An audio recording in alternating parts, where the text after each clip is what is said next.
We'll bring you more news on that as it becomes available.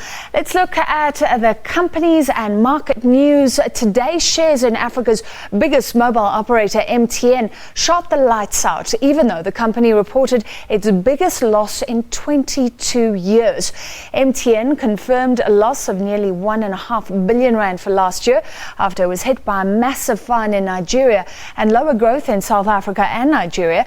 But investors are cheering dividends paid out. The share price shot up by as much as 10% at one stage. It's closed more than 8% up.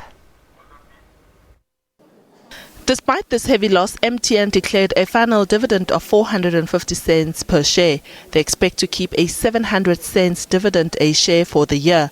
Analyst Gebran Smith says the reasons behind the loss are a once-off and MTN remains a good share. These are once-off happenings with fines, etc. And if you strip out all the once-off things that went over the last year wrong with MTN, it comes to about 10.50 or 11 rand a share. If you put that back into MTN, you're certainly seeing profits of about 12 to 14 rand for the next year.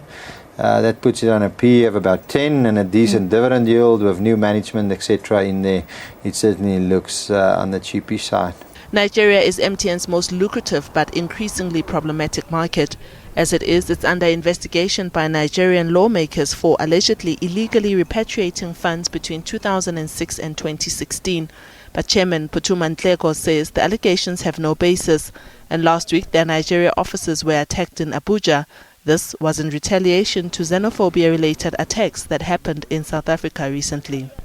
That is, under control. It was essentially one event, and by and large, honestly, we have not suffered any reprisals, certainly that I'm aware of, in any meaningful scale anywhere, other than that one incident. Data revenue increased 20%, driven by investment in the network. And on the local front, MTN says it's still committed to reducing data prices as local consumers bemoan the high cost of data. Looking at data prices, of course, it is in our interest as well that those prices should come down, given the challenges that our customers are facing with shrinking, amount of money that is available for them to buy things, disposable income.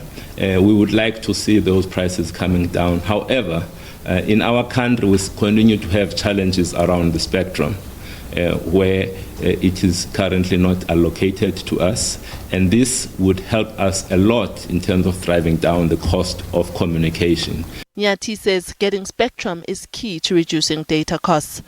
But in its ICT policy white paper, government is proposing to establish a single wholesaler open access network.